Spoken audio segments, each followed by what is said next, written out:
이 시간 하나님의 말씀을 보겠습니다. 구약 성경입니다.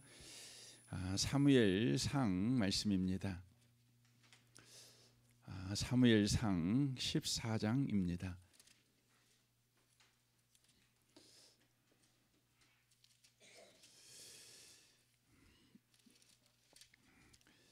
아, 428페이지입니다. 428페이지 사무엘상 14장입니다. 6절 말씀부터 15절까지 기록된 말씀을 보겠습니다. 6절부터 15절까지입니다. 같은 목소리로 읽겠습니다. 요나단이 자기의 무기를 든 소년에게 이르되 우리가 이 할례 받지 않은 자들에게로 나아가자. 여호와께서 우리를 위하여 일하실까 하노라. 여호와의 구원은 사람이 많고 적음에 달리지 아니하였느니라. 무기를 든 자가 그에게 이르되 당신의 마음에 있는 대로 다 행하여 앞서가소서.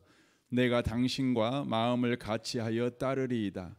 요나단이 이르되 보라, 우리가 그 사람들에게로 건너가서 그들에게 보이리니 그들이 만일 우리에게 이르기를 우리가 너희에게로 가기를 기다리라 하면 우리는 우리가 있는 곳에 가만히 서서 그들에게로 올라가지 말 것이요, 그들이 만일 말하기를 우리에게로 올라오라 하면 우리가 올라갈 것은 여호와께서 그들을 우리 손에 넘기셨음이니 이것이 우리에게 표징이 되리라 하고, 둘이 다 블레셋 사람에게 보임에 블레셋 사람이 이르되 보라, 히브리 사람이 그들이 숨었던 구멍에서 나온다 하고, 그 부대 사람들이 요나단과 그의 무기를 든 자에게 이르되 우리에게로 올라오라.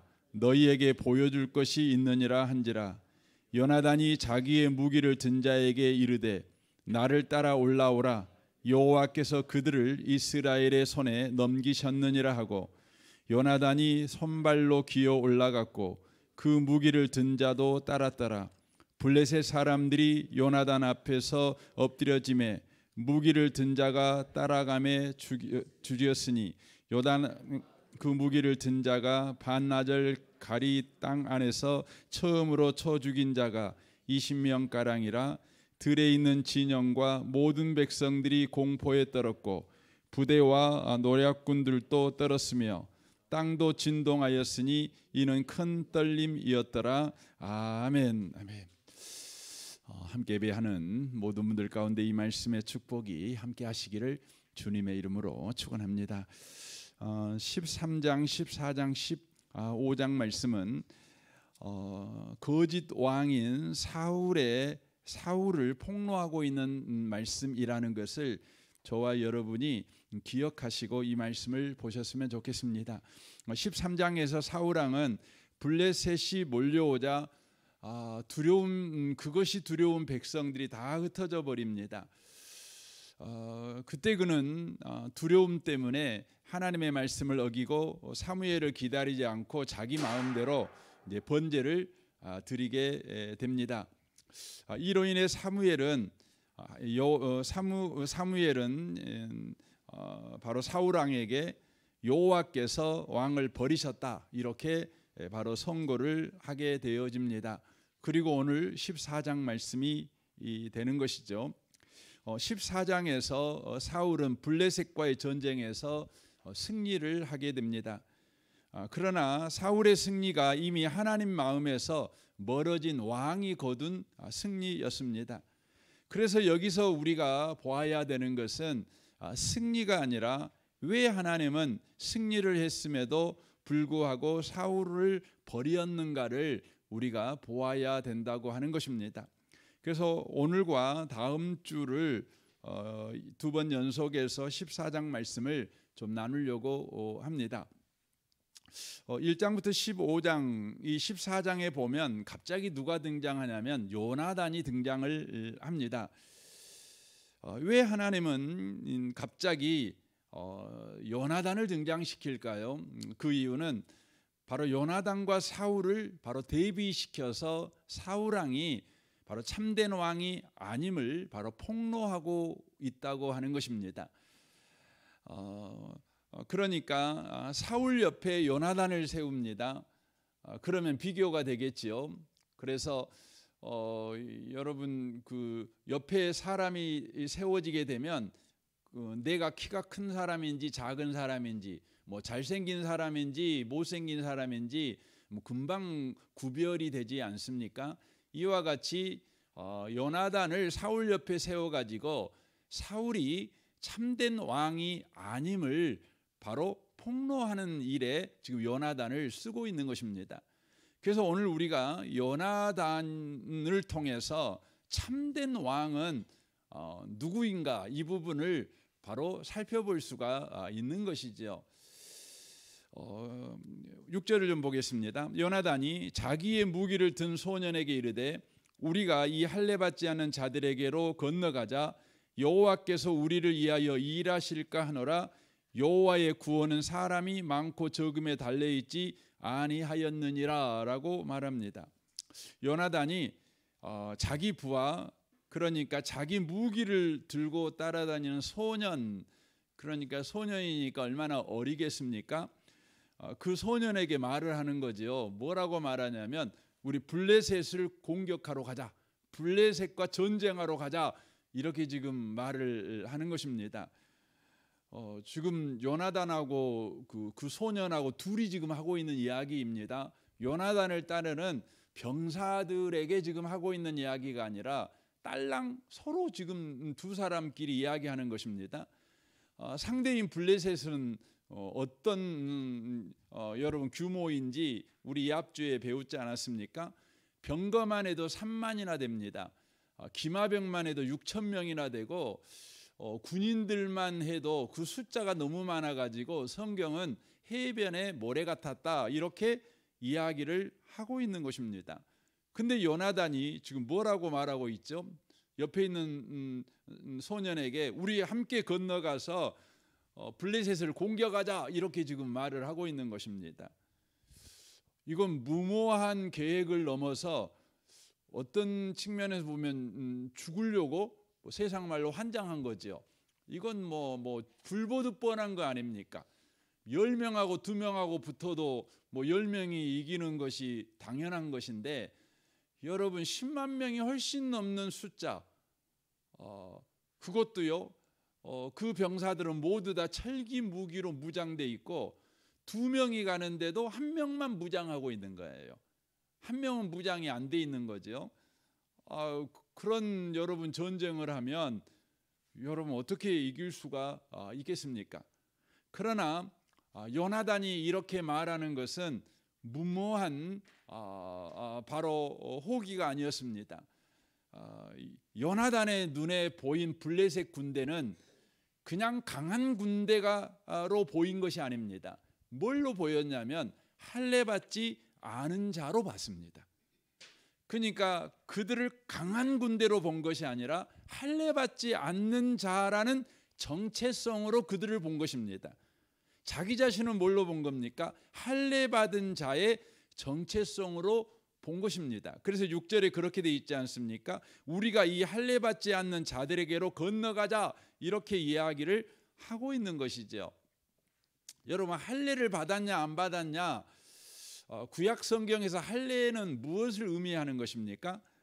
여러분 구약에서 할례는 단순히 여러분 수술을 받았다 그것이 아닙니다. 언약의 표입니다. 창세기 17장 10절을 보겠습니다. 너희 중 남자가 다 할례를 받으라. 이것이 나와 너희와 너희 후손 사이에 지킬 내 언약이니라.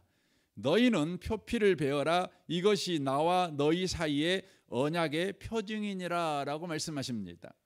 언약의 표징입니다. 그러니까 아브라함이 하나님 앞에 하나님 나 하나님의 말씀 잘 지킬게요 라는 표징으로 이렇게 할례의 표를 받은 것이 아니라는 거예요. 그러면 왜 할례의 표를 받았냐? 하나님께서 아브라함에게 일방적으로 내가 너에게 약속한 것은 반드시 지킬 거야 라는 의미에서 하나님께서 아브라함에게 할례를 하게 하셨다고 하는 것입니다.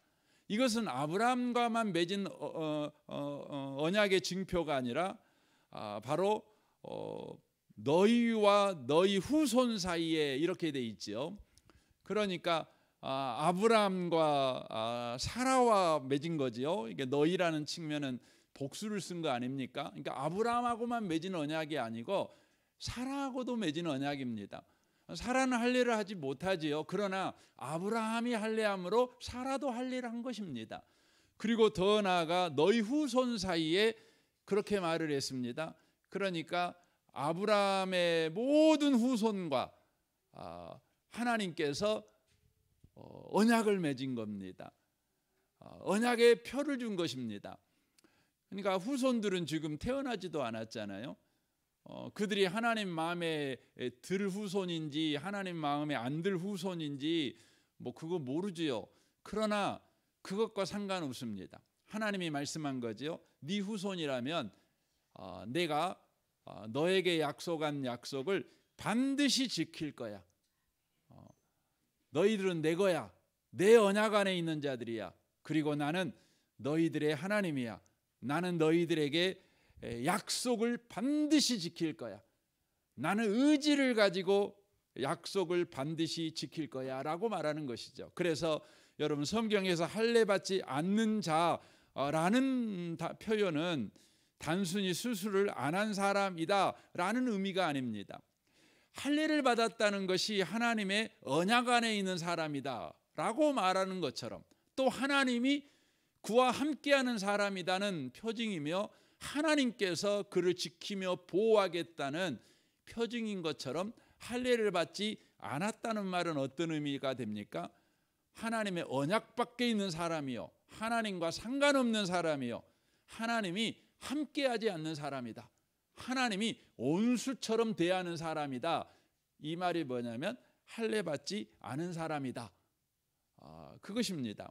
그래서 에베소 2장 11절에서 이렇게 바울 사도가 할례가 무엇인지를 신약적인 의미에서 이렇게 해석을 합니다. 너희는 할례를 받지 않는 무리라 칭함을 받은 자들이라. 그때에 너희는 그리스도 밖에 있었고 이스라엘 나라 밖의 사람이라. 약속의 언약들에 대해서는 외인이요 세상에서 소망이 없고 하나님도 없는 자다. 이렇게 바울이 이야기를 합니다. 다시 정리하면 할례 받지 않은 자라는 것은 언약 밖에 있는 사람이라는 것이죠. 하나님이 함께하지 않는 사람, 세상에서 소망이 없는 사람, 망해버릴 사람. 그들은 살면 살수록, 부자가 되면 부자가 될수록, 더 강해지면 강해질수록 더 빨리 망해요. 그러니까 소망이 없어요.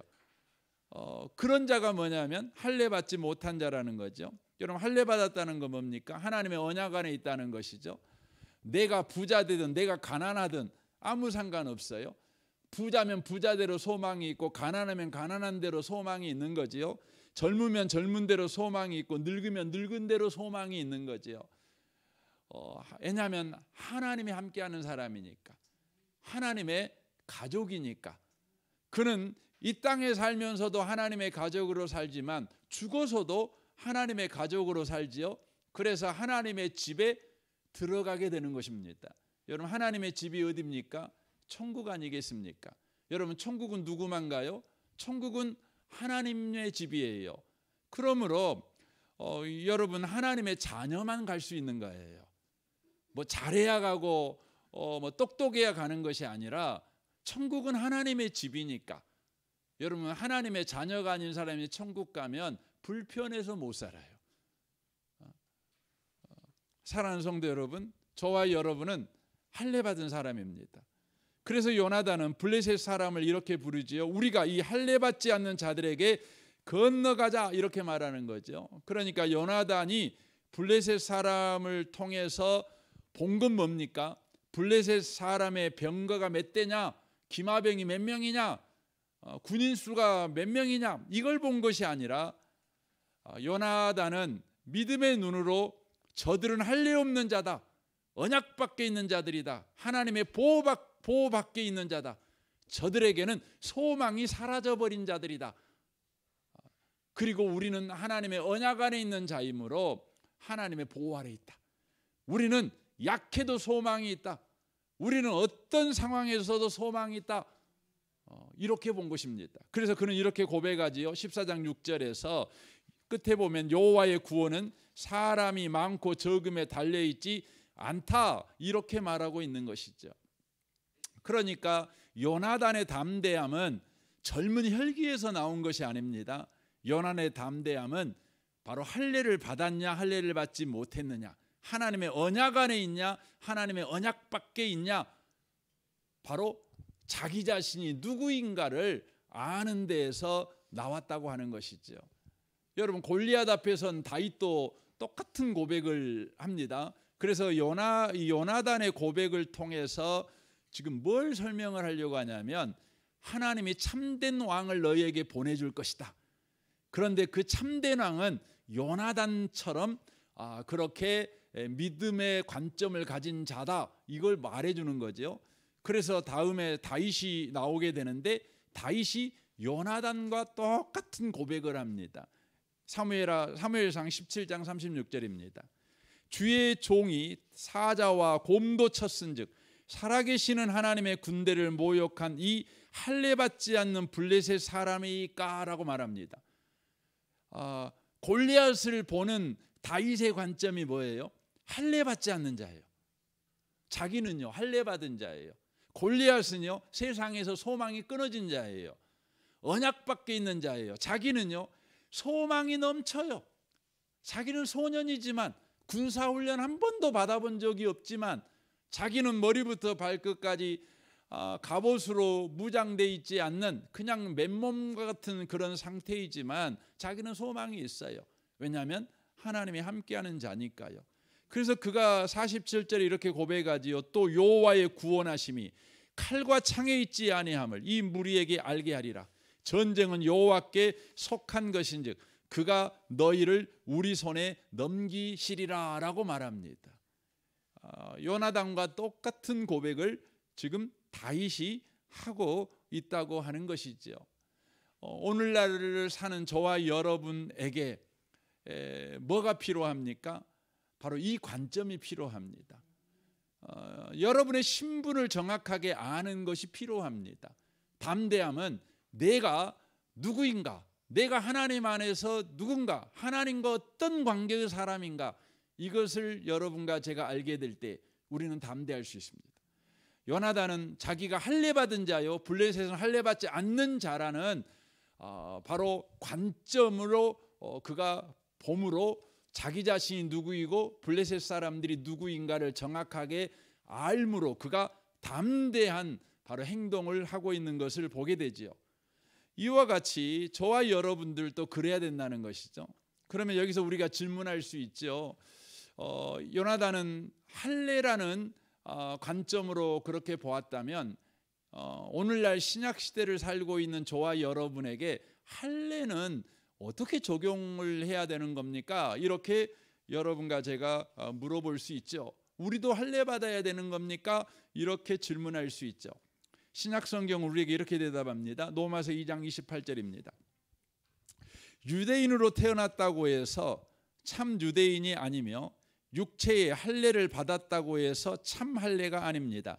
오히려 마음의 참된 변화를 받은 사람이라야 참 유대인이며 기록된 율법이 아닌 성령에 의한 마음의 할례가 진정한 할례입니다 라고 말합니다. 그러니까 구약의 할례는 바로 그림자라는 것을 말씀해 주고 있지요. 예수님이 오기 전까지 오실 구원자, 바로 그 구원자가 이룰 참 할례의 그림자로서 육체의 할례를 받게 하는 것이죠. 그래서 구약의 할례 받은 사람도 예수를 믿었을 때에 그의 할례가 참된 할례가 되는 것이죠. 신약의 저와 여러분은 이제 예수 그리스도가 오셨지요.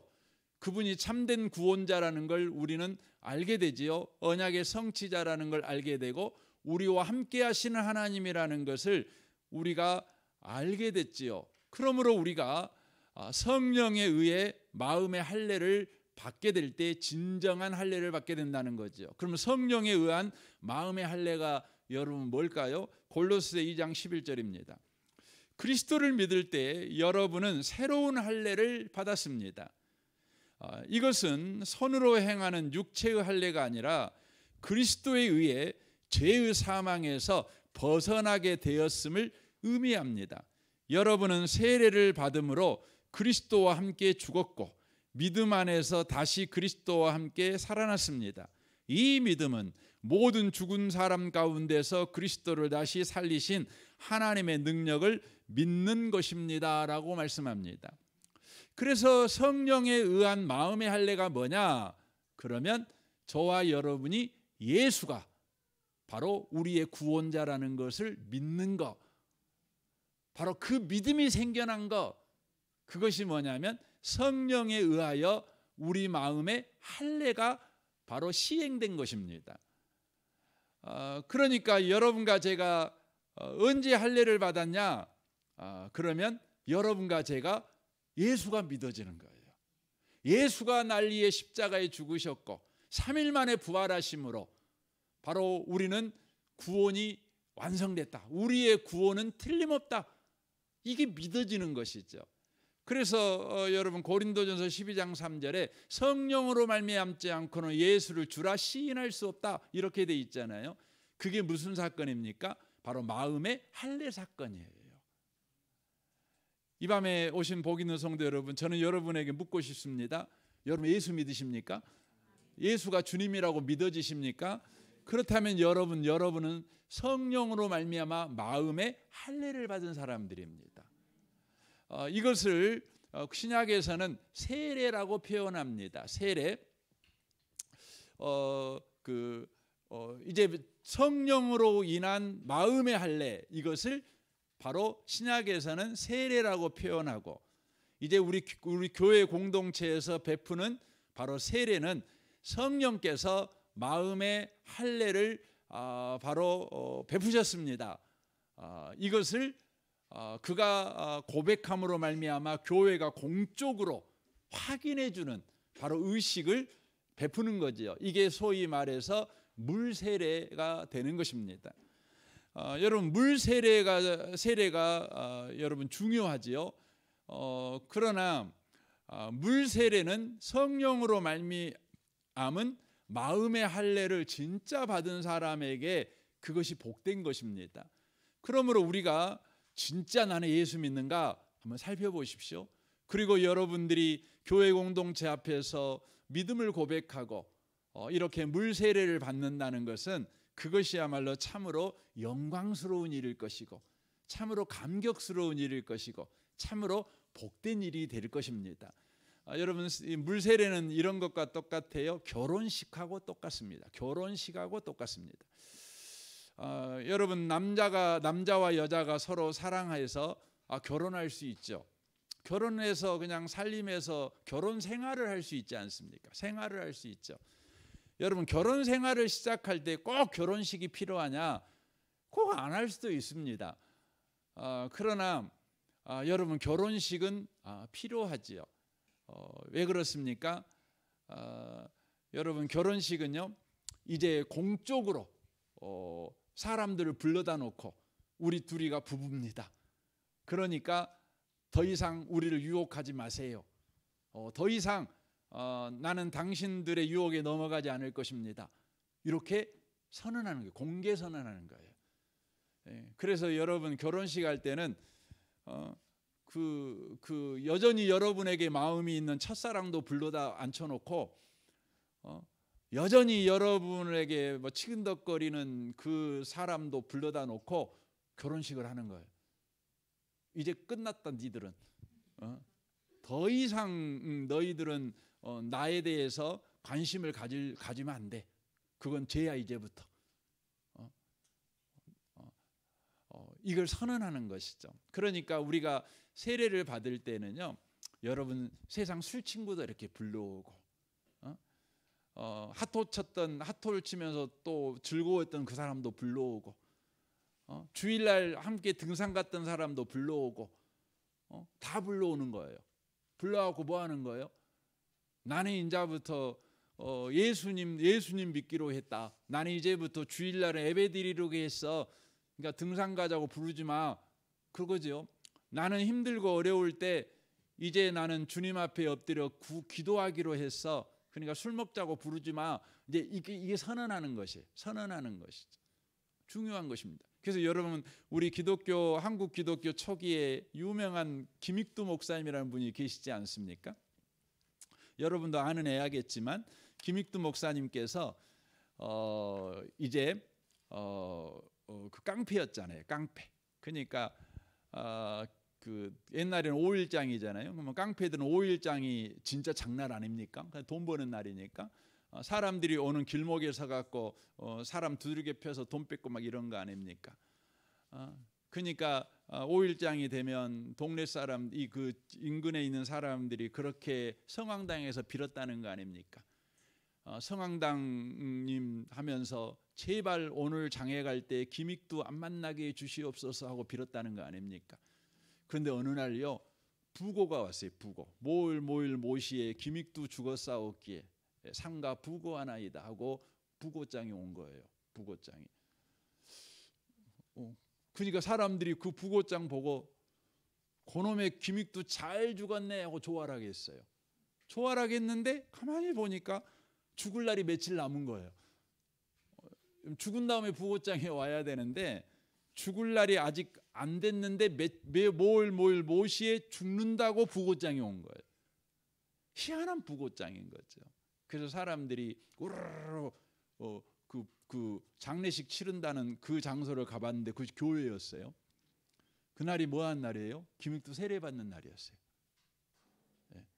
옛날 옛사람 김익두는 죽었고 이제 예수 안에 내가 새 사람 됐습니다. 이제 나는 옛날에 김익두는 죽었습니다. 나는 예수 안에서 새 사람 되었다는 것이죠. 그게 여러분 뭡니까? 성령으로 말미암아 마음에 할례 받은 사람들이 공동체 가운데서, 세상 가운데서 바로 결혼식과 같이 바로 하는 의식이 바로 세례 의식이라고 하는 것입니다. 그래서 여러분, 결혼식은 둘이 은근슬쩍 하면 안 되잖아요. 세례식도 마찬가지예요. 세례식은요, 숨어갖고 하면 안 돼요. 공개적으로 하는 것입니다. 공개적으로 그렇게 해서 하는 것이죠. 그래서 여러분, 저와 여러분에게 필요한 정체성이 뭐냐면 나는 세례받은 자라는 정체성. 요나단에게 이때여서 말하면 구약적인 개념으로 보면 나는 할례받은 정체성. 그 말이 어떤 거예요? 나는 언약 안에 있는 자다. 나는 하나님이 함께하는 자다. 나는 어떤 상황, 어떤 조건, 어떤 형편에서도 소망이 있는 자다. 이 정체성입니다. 너희들에게는 어떤 환경, 어떤 조건, 어떤 자리가 주어져도 너희들은 소망이 없어. 하지만 세례받은 나는 어떤 경우에도 소망이 있는 정체성. 그러므로 바로 요나단이 앞으로 나아간 것입니다. 저는 이 밤에 오신 여러분들이 이 정체성을 가지고 여러분의 삶을 살아가셨으면 좋겠습니다. 여러분에게 닥치는 문제를 여러분 옛날 옛사람으로 그 문제를 여러분 앞에 서지 말고 예수 안에 있는 새로운 정체성을 가지고 문제 앞에 서십시오. 예수 이름으로 서십시오. 언약 안에 있는 자로 서십시오. 하나님이 함께하는 자로서 여러분 문제 앞에 서십시오. 사건 앞에 서십시오. 또 때때로 질병 앞에 서시고 여러분의 늙어가는 나이 앞에 서십시오. 중요한 것입니다. 또 요나단의 고백을 보겠습니다. 6절 다시 한번 읽겠습니다. 요나단이 자기의 무기를 든 소년에게 이르되 우리가 이 할례 받지 않는 자들에게로 건너가자. 여호와께서 우리를 위하여 일하실까 하노라. 여호와의 구원은 사람이 많고 적음에 달려있지 아니하였느니라 라고 말합니다. 요나단은 하나님이 자기가 언약 안에 있는 정체성을 가지고 앞으로 나아갑니다. 나아갈 때에 요나단이 뭐라고 말을 하냐면 여호와께서 우리를 위하여 일하실까 하노라 이렇게 돼 있어요. 우리를 위하여 일하신다 이렇게 말하고 있지 않고 일하실까 하노라 라고 돼 있어요. 이 말은 어떤 의미의 말이냐면 이런 말입니다. 이 전쟁이 하나님이 우리에게 약속한 전쟁이라면 반드시 이긴다. 그러나 하나님께서 이 전쟁을 약속하지 않은 전쟁이라면 우리가 패할 수밖에 없다는 거예요. 이 말을 지금 하고 있는 것이에요. 여호와께서 우리를 위하여 일하실까 하노라라고 하는 의미가 그 말이라고 하는 것입니다. 만약에 이것이 하나님의 언약 안에 있는 전쟁이라면 바로 우리의 약함과 블레셋의 강함과 상관없이 오직 약속을 지키시겠다는 하나님의 의지가 바로 반드시 승리를 가져오게 될 것이다. 그 말이 어떤 의미냐면 여호와의 구원은 사람이 많고 적음에 달려있지 않다라는 의미의 말씀이 되는 것입니다.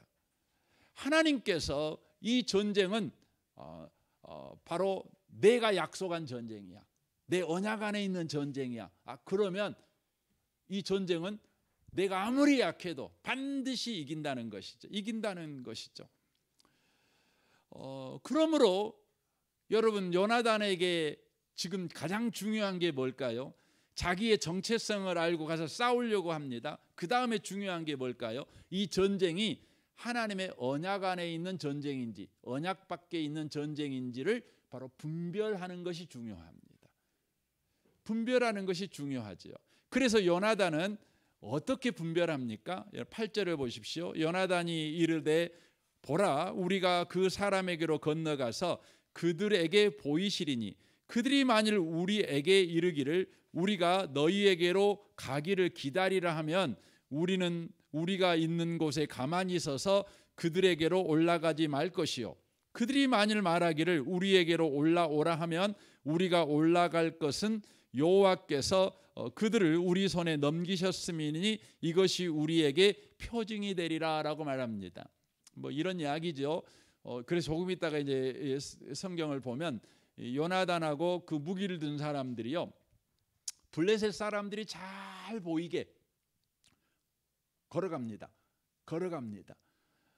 걸어갈 때 블레셋 사람들이 뭐 나 봐라 하고 걸어가는데 블레셋 그 보초병이 바로 발견하지 않겠습니까?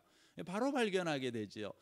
그때 보초병이요, 니들 가만히 있어, 니들 가만히, 우리가 쫓아갈 거야, 그러는 거죠. 그러니까 꼼짝 마라, 이러는 거죠. 그래서 이제 추격하려고 내려온다면 이 전쟁은 우리가 하면 안 되는 전쟁이라는 거죠. 이건 하나님께서 우리에게 허락한 전쟁이 아니다. 승리를 허락한 전쟁이 아니다. 약속한 전쟁이 아니다. 그러니까 물러가겠죠.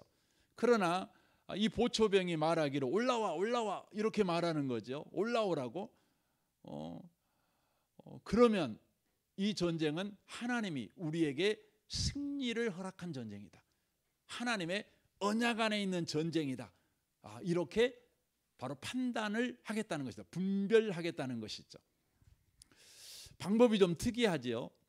아마 이 방법을 쫓아 여러분들도 하나님, 내가 이번 주에 이런 일이 있는데 이게 하나님께서 원하시는 일인지 아닌지를 분별하는 방법으로 이 요나단의 방법을 저도 써보고 싶습니다. 뭐 이런 분이 계실 수도 있지요. 지금 요나단의 방법이 굉장히 그 엉뚱한 것 같은데도 굉장히 사실은 분명하지 않습니까? 바로 그냥 가능해요. 분별이 가능한 방법을 쓰고 있는 것을 보게 되어집니다. 구약 성경에 보면 이런 방식들이 꽤 자주 등장합니다. 요나단의 방법도 있지만 여러분이 아는 가장 대표적인 방법이 기드온의 양털과 그 이슬 표징 아니겠습니까? 그러니까 양털을 딱 놓고 아침에 이슬이 내리는데 양털에만 이슬이 내리게 해주십시오. 뭐 그러는 거죠. 그 다음 날에는 그 양털만 이슬이 안 내리게 해주십시오. 이제 이러는 거 아닙니까? 이제 이런 표징이 나오는 거죠. 또 구약에는 어떤 기적을 통해서 표징을 보여주십니다. 이게 하나님이 이거 하라는 거야, 하지 말라는 거야, 이걸 기적으로 분별하기도 합니다. 때때로는 선지자, 또 제사장, 또 우림과 둠빔, 제비뽑기 이런 방식으로요. 이게 하나님의 전쟁인지 하나님이 허락한 전쟁이 아닌지 이런 것들을 분별하는 다양한 방법들이 구약 성경에서 사용되고 있는 것을 보게 되어집니다. 왜 구약 성경이 이렇게 다양하고 또 직관적인 이런 방식으로 분별하도록 하나님께서 허용하고 계실까요? 그 이유는 세 가지 이유 때문에 그렇습니다. 첫 번째는 아직 약속의 성취자인 예수님이 오시지 않았기 때문에 그렇습니다. 그런 까닭에 두 번째로 바로 성령이 모든 성도에게 보편적으로 임재하지 않았기 때문에 그렇습니다. 마지막으로는요, 바로 약속의 책인 성경이 바로 성취되지 않아 완성되지 않았기 때문에 그렇습니다. 그러니까 예수가 오지 않았고, 그러므로 성령이 오지 않았고, 그러므로 바로 오늘날 저와 여러분이 가지고 있는 이렇게 완성된 성경이 바로 없었다고 하는 것입니다. 그래서 하나님은 바로 임시적인 방법으로 바로 분별하도록 그렇게 허용하셨다고 하는 것입니다. 그러나 저와 여러분은 신약 시대를 살고 있죠. 예수님이 오셨죠. 그리고 예수를 믿는 모든 사람들에게 성령이 임하셨습니다. 여러분, 구약에서는 성령은 제사장이나 때때로 선지자들에게나 뭐 왕에게나 이렇게 성령이 임하지요. 그것도 때때로는 떠나기도 하십니다. 영원히 함께하지는 않습니다. 그러나 예수님이 이 땅에 오심으로 예수를 믿는 저와 여러분이 뭐 제사장이 아니어도 선지자가 아니어도 왕이 아니어도 저와 여러분에게 바로 성령이 임하셨고, 한 번 임한 성령은요 영원히 우리와 떠나지 않으십니다. 그럼 우리 안에 성령이 계시죠. 그리고 또한 우리에게는 뭡니까? 완전한 계시의 책인 바로 이 성경이 바로 우리에게 주어졌다고 하는 것입니다. 그래서 이 시대는 구약의 방법을 통해서 이게 하나님의 뜻인지 하나님의 뜻이 아닌지, 내가 동쪽으로 가야 되는지 서쪽으로 가야 되는지, 이 사업은 해야 되는지 말아야 되는지, 이 집을 사야 될지 저 집을 사야 될지 분별할 때에 바로 구약의 방법을 사용할 필요가 없다는 것입니다. 그러면 신약 시대에 여러분은 어떻게 분별합니까? 어떻게 분별합니까? 로마서 8장 28절은 이렇게 말합니다. 우리가 알거니와 하나님을 사랑하는 자 곧 그 뜻대로 부르심을 입은 자들에게는 모든 것이 합력하여 선을 이루느니라. 그렇게 말합니다. 여러분, 신약 시대의 성도들은요, 이게 하나님의 뜻인지 아닌지 분별이 필요한 것이 아니라 뭐가 필요하다는 거죠? 우리가 동쪽으로 가든 서쪽으로 가든 이 집에 살든 저 집에 살든 바로 하나님은 모든 걸 합력하여 선을 이루신다는 믿음을 가지고 살아가라고 말씀하십니다. 그러니까 여러분과 저에게 필요한 건 분별력이 아니라 믿음으로 살아가는 게 필요하다는 것입니다. 왜 믿음으로 살아가는 게 필요합니까? 아니, 세상에서는 묘자리도 봐갖고 쓴다고 하잖아요. 여러분, 그 명당자리가 따로 있다고 생각하잖아요. 또 좋은 회사가 따로 있다고 생각하잖아요. 그럼 세상은 다 그렇습니다.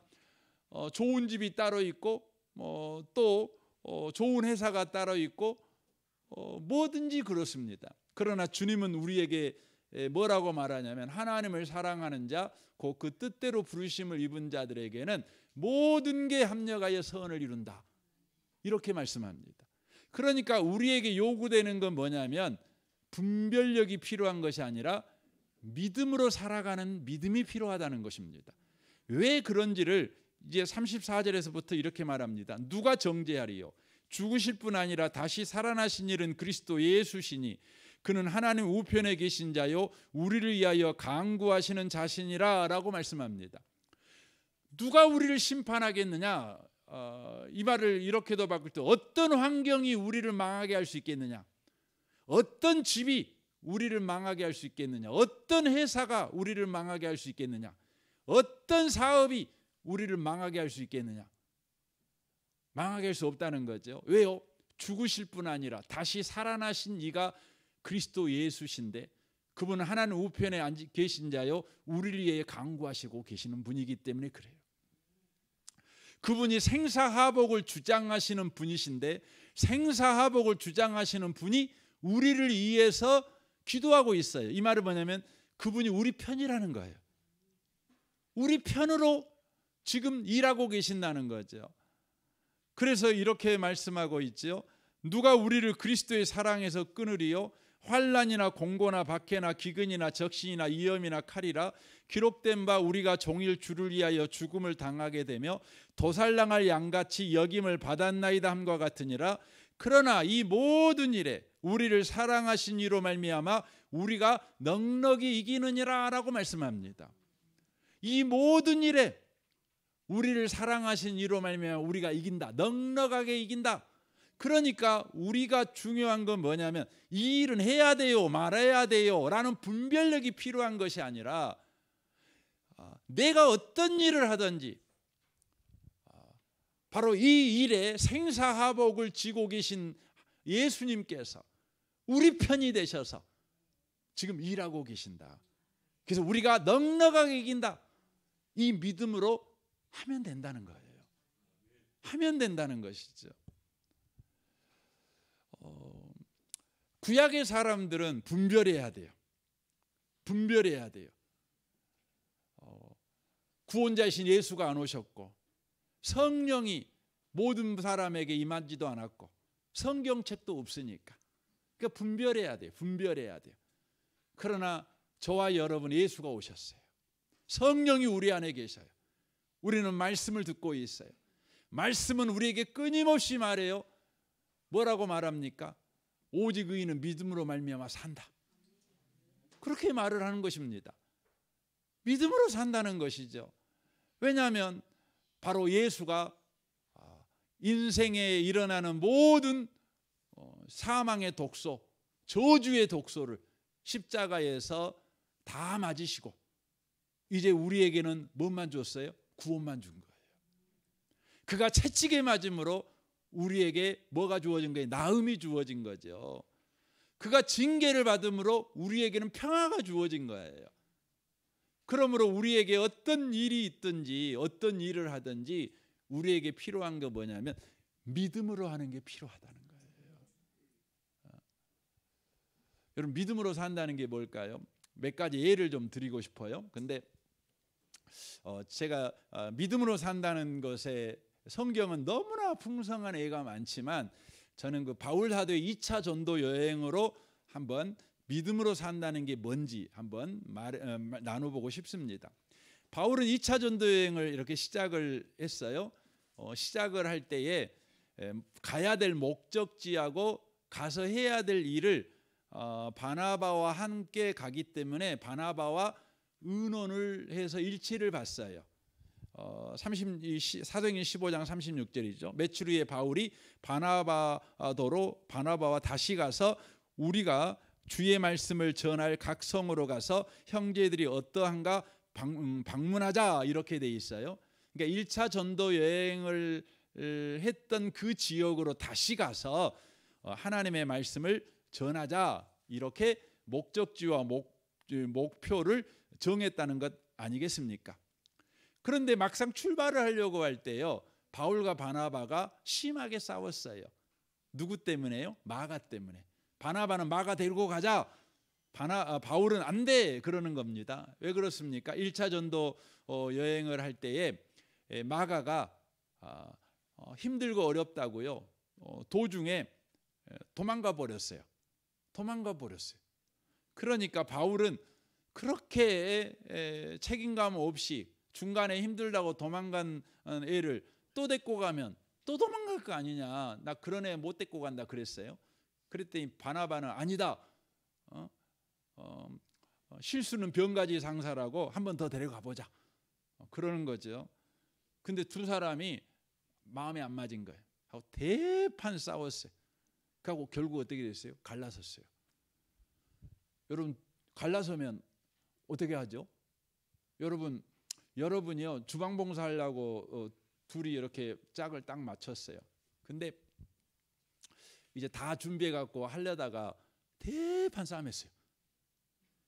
그러면 그 다음에 주방 할까요? 안 할까요? 안 하지요. 왜요? 대판 싸맸는데. 네. 여러분 우리 그래요. 우리 이렇게 교회에서 예배 드리는 것도 그러잖아요. 여러분 예배 드리려고 교회 왔다가 같이 예배 자리에 앉아 바로 그 예배 전에 둘이 서로 이야기하다가 서로 싸맸어요. 싸우면 바로 가서 예배 드립니까? 안 드려요. 속상해가고 집에 가버려요. 그러면은 바나바와 바울이 둘이 대판 싸맸어요. 그러면 2차 전교여행 가야 될까요? 안 가야 될까요? 여러분 같으면 가겠어요? 인천공항에서 대판 싸매면 비행기 타고 가겠습니까? 선교? 물론 비행기값이 아까워서 가긴 하겠지만은 안 갈 마음이 많지요. 가고 선교 가고 계속 찐찐해 갖고 있겠죠. 근데 바울과 바나바는요 선교를 갔습니다. 포기하지 않았습니다. 그 뒤에 여러분 읽어보세요. 사도행전 15장 사건이니까 읽어보시면은요 둘이 다퉜는데요. 그 다툼이 그들의 선교 사역에 전혀 도움이 방해가 되지 않아요. 바나바는 마가와 함께요 구브로 오늘날의 시프루스 섬으로 갔습니다. 그리고 바울은 실라를 데리고 오늘날의 투르키예로 간 것입니다. 여기서 포인트는 이것입니다. 그들은 서로 갈등하고 결국 헤어졌습니다. 그러나 그걸로 끝이 아닙니다. 중단하거나 멈추지 않았습니다. 그들은 각기 두 선교팀이 되어가지고 나아갔습니다. 이것이 믿음입니다. 이게 믿음으로 사는 거예요. 무슨 말입니까? 우리는 서로 다투었지만, 우리는 서로 갈등했지만, 우리는 인간관계에 실패했지만 그 실패마저도 하나님께서 합력하여 선을 이루신다. 우리가 서로 싸웠지만 아직 감정이 풀리지 않지만 너의 하나님이 나의 하나님이고 나의 하나님이 너의 하나님이니까 우리가 서로 감정 풀지 못해가지고 서로 지금 으르렁거리고 있지만 서로 상처받고 있지만 그것마저도 하나님은 합력하여 선을 이루신다. 그래서 우리가 할 일은 뭐죠? 하나님이 선을 이루는 일에 내가 믿음으로 참여하는 거죠. 그들은 선교하는 일을 했다는 것입니다. 여러분 믿음으로 산다는 것은 갈등이 없다는 것이 아닙니다. 실패가 없다는 것이 아닙니다. 갈등이 있어도 실패가 있어도 결국 하나님이 선을 이루신다는 것을 믿고 걸음을 계속해서 내딛는 거예요. 내딛는 거예요. 그게 뭐예요? 믿음인 거예요. 그것이 믿음인 것입니다. 16장을 보시면 2차 전도여행 가운데 16장을 보면 바울과 실라가 전도를 계속하는데요. 자꾸 길이 막히는 것이죠. 길이 자꾸 막혀요. 그래서 성령이 아시아에서 말씀을 전하지 못하게 하였거늘 그들이 부르기아와 갈라디아 땅으로 다녀가 무시아 앞에 이르러 비두니아로 가고자 했을 때 예수의 영이 허락하지 아니한지라 그랬어요. 가는 길마다 막혀요. 가는 길마다 막혀요. 그러면 여러분과 저는 이렇게 기도할까? 하나님 왜 막으세요? 하나님이 원하시는 길은 대체 어디입니까? 좀 나한테 사인을 보여주세요. 표징을 좀 보여주세요. 하고 주님이 막으면 나도 안 해요. 그러면 하고 주저앉을 거예요. 보여주기 전까지 나 안 움직일랍니다. 그럴 거 아니겠어요? 아니면 막더라도 내가 세우는 계획은 반드시 해야 돼 하고 계획대로 길이 열릴 때까지 멈춰 있는 택을 선택하겠죠. 그러니까 하나님한테 새로운 길 보여주시든지 아니면 내가 계획한 대로 길을 열어주시든지 하나님 앞에 그냥 시위를 하겠죠. 그런데요 바울과 실라는 어떻게 했냐면요, 막히면 앞이 막혀요. 동쪽이 막혀요. 그러면 서쪽으로 갑니다. 그냥 가서 갑니다. 서쪽을 막잖아요. 그럼 또 남쪽으로 그냥 갑니다. 그냥 막혀도요 그들은 계속해서 무슨 일을 하냐면 하나님께서 자신들에게 맡겨준 전도 사역을 하는 일에 진력합니다. 그러니까 어떤 길로 가야 됩니까? 이것이 중요한 것이 아니라 자기에게 맡겨준 사명, 그것을 계속해서 하는 겁니다. 막히면 다른 쪽으로 가서 하고 또 막으면 저쪽으로 가서 하고 저쪽으로 가서 하고 계속 움직입니다. 그들이 하는 건 뭐냐면 사역을 멈추지 않는 거예요. 자기들의 계획대로 되냐 안 되냐, 어디 방향으로 가서 복음 전할까요? 이것은 그들에게 중요한 게 아니에요. 계속해서 자신들에게 맡겨진 일에 충성합니다. 그러다 어디까지 갑니까? 두로아까지 갑니다. 오늘날의 트로이지요. 그리고 거기서 환상을 보지요. 10절을 보십시오. 바울이 그 환상을 보았을 때 우리가 곧 마게도냐로 떠나기를 힘쓰니 이는 하나님이 저 사람들에게 복음을 전하라고 우리를 부르신 줄로 인정함이라라 되어 있습니다. 여기서 중요한 단어가 인정함이라는 단어인데, 이 인정했다는 단어는 결론 내렸다라는 의미입니다. 그러니까 바울이 마게도냐 환상을 보고 이것은 하나님이 우리에게 주신 사인이야 이렇게 붙잡았다는 의미가 아니에요. 그는 환상을 봤어요. 그럼에도 불구하고 지금까지 자기가 걸어온 모든 그 길의 맥락을 깊이 생각해 보는 거예요. 생각해 보는 거죠. 생각해 보고 그가 스스로 내린 결론이에요. 주님이 나를 마게도냐에 가서 복음을 전하라고 하시는 것 같구나. 그런 것입니다. 그래서 믿음으로 결론을 내려요. 그러니까 환상을 보고 결론을 내린 것이 아니라, 환상을도 거기에 참고를 하겠지만 계속해서 자신이 복음을 증거하면서 지내왔던 날들을 한번 뒤돌아보면서 하나님께서 나에게 마게도니아로 건너가서 복음을 전하라고 하시는구나. 하나님의 바로 인도를 그가 인정해요. 사인을 구한 것이 아니에요. 그래서 여러분, 예수 믿는 사람들은요, 생각을 많이 하셔야 돼요. 무슨 생각이요? 주님을 생각을 많이 하셔야 돼요. 그러니까 여러분이 걸어온 날들을 뒤돌아보면서 하나님이 여기서 어떻게 하셨지? 여기서 어떻게 하셨지? 여기서 어떻게 하셨지? 그래서 성경은 예수를 많이 생각하라는 거죠. 그래서 여러분과 제가 내리는 결론이 뭐냐면 믿음의 결론이죠. 그것이 바로 믿음으로 사는 거라는 것을 저와 여러분이 놓치시지 않으셨으면 좋겠습니다. 그래서 바울 사도는 자기가 죽기 직전에 이런 고백을 했죠. 자기 인생 전체를 뒤돌아보면서 말했습니다. 디모데후서 4장 7절입니다. 나는 선한 싸움을 싸우고 나의 달려갈 길을 마치고 믿음을 지켰으니 라고 돼 있어요. 믿음을 지켰대. 무슨 믿음입니까? 주님에 대한 믿음이에요. 주님은 내가 어떤 환경에 있든지, 어떤 상황에 있든지, 어떤 처지에 있든지 주님의 바로 사랑을 중단하지 않고 흘러보내 넉넉하게 이기게 하셨다. 그게 믿음입니다. 이 밤에 오신 복 있는 성도 여러분, 저와 여러분이 그리스도인임을 잊지 마십시오.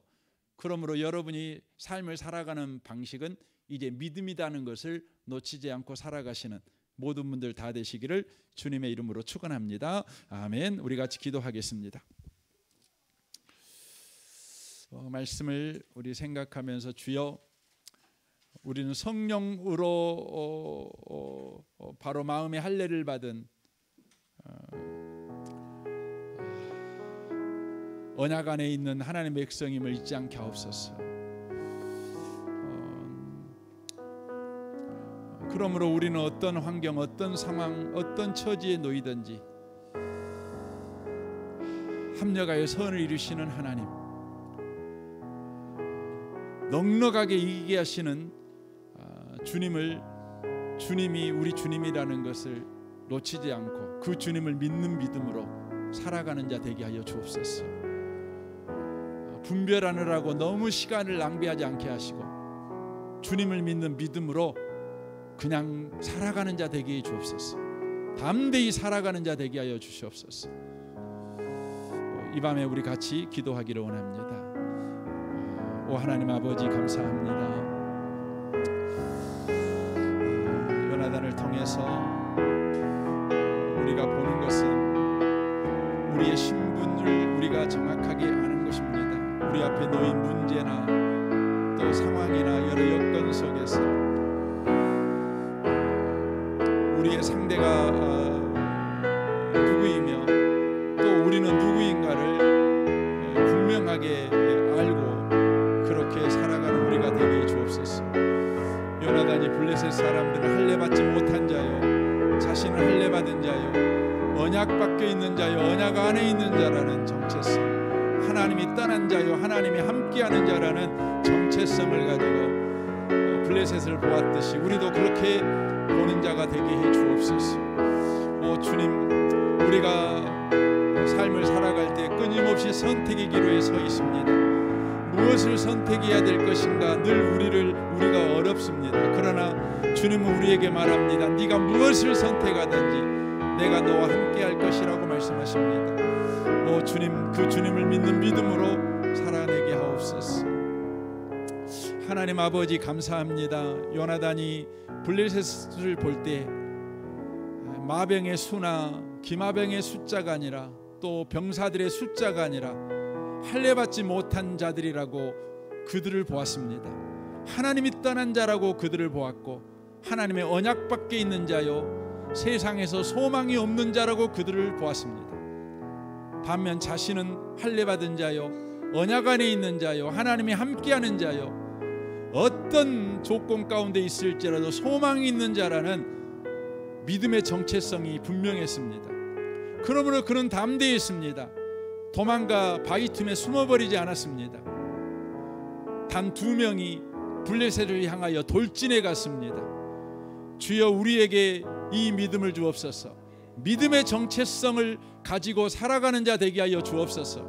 우리 앞에 놓인 문제나 또 우리 앞에 놓여 있는 미래나 또 우리 앞에 놓여 있는 여러 가지 현실을 우리가 분별할 때 이 믿음의 관점으로 분별할 수 있는 우리가 되도록 믿음의 눈을 열어 주옵소서. 주님, 요나단은 분별이 필요했습니다.